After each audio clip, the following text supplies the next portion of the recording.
ब्याज दर बढ़ रहा है। क्यों? क्योंकि पैसा का सप्लाई क्या है, फिक्स है।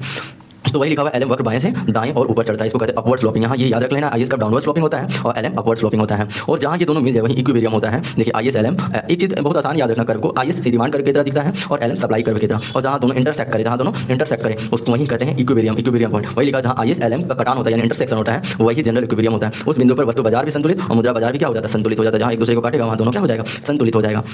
अगर RBI बाएं शिफ्ट करे और बायां शिफ्ट करे तो ब्याज दर बढ़ेगी, ब्याज दर बढ़ने से निवेश घटेगा, GDP गिरेगी, और यही मॉडल का आर्थिक नीति का बीज है। यहाँ ये याद रख लेना है। और दूसरा यहाँ ये समझना है कि ISLM मॉडल बाहरी दुनिया का नज़ारा, पूरी अर्थव्यवस्था का ब्याज, GDP और नीतियों में काम कैसे करता है, यही ISLM दिखाता है। अगर पूछा जाए ISLM क्या देता है तो ISLM बाहरी दुनिया का नज़ारा, पूरी अर्थव्यवस्था का ब्याज, GDP, नीतियाँ कैसे काम करती है ये दिखाता है। चलिए अब हम समझते हैं हिक्सियन मांग यानी कॉम्पेंसेटेड डिमांड, है ना।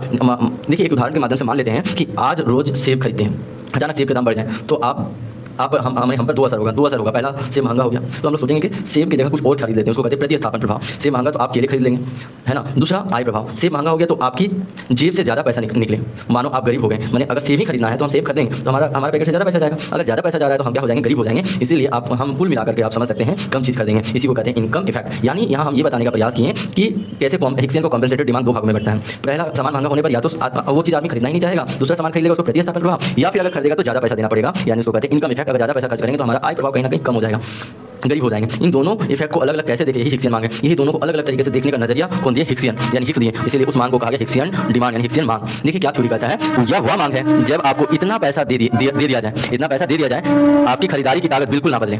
मतलब हिक्सियन मांग वैसा मांग है, आपको इतना मनी लिमिट पैसा दे दिया जाए कि आपकी खरीदार की ताकत बिल्कुल ना बढ़े, खरीदने की ताकत बिल्कुल ना बदले। भले ही कीमत बढ़ जाए, कीमत बढ़ जाए लेकिन खरीदने की ताकत बिल्कुल ना बदले, वही हिक्सियन मांग है। देखिए क्या कैसे ये काम करता है। कीमत बढ़ी तो आपको लगा कि हम गरीब हो गए, लेकिन हिक्स कहते हैं रुको, मैं तुम्हें इतने अतिरिक्त पैसे देता हूँ कि तुम उतना ही खुश रहो जितना पहले, ये हिक्स का कहना। अब कीमत बढ़ी लेकिन आपकी जेब में भी क्या आ गए, पैसे आ गए, तो आय प्रभाव क्या हो गया, खत्म। अब आप जो भी कम सेब खरीदेंगे वह सिर्फ इसलिए क्योंकि केले सस्ते हो गए हैं, मतलब केले सस्ते हो गए। अब जो भी कम सेब खरीदना है यानी केले सस्ते हो गए, केले को प्रतिस्थापन कब किए, जब केला सस्ता हो गया तब।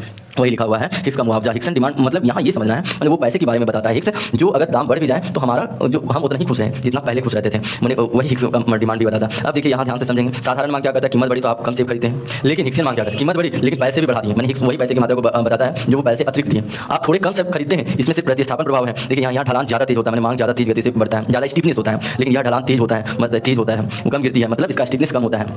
इसमें यह अनकॉम्पनसेटेड होता है, मैंने इसको प्रतिस्थापित नहीं कर सकते, असंप्रति, ये कॉम्पनसेटेड होता है। हिक्सियन मांग देती है अंदरूनी दिमाग का नज़ारा। एक उपभोक्ता कीमत बदलने पर कैसे सोचता है और हम उसकी सोच को दो हिस्से में कैसे अलग कर सकते हैं, मैंने प्रतिस्थापन आय प्रभाव में कैसे करते हैं। मतलब कोई भी अगर कीमत बढ़ा तो उसको नजरिया देने का काम जो दिए थे वो हिक्स ने दिए। वो बताया कि उपभोक्ता दो तरीके से उस वस्तु के बारे में सोचता है, पहला प्रतिस्थापन करने का, दूसरा आय से संबंधित। तो हम समझे कि सोच को कितने हिस्सों में बांटने का तरीका बताया, प्रतिस्थापन और आय को कैसे अलग करें, यही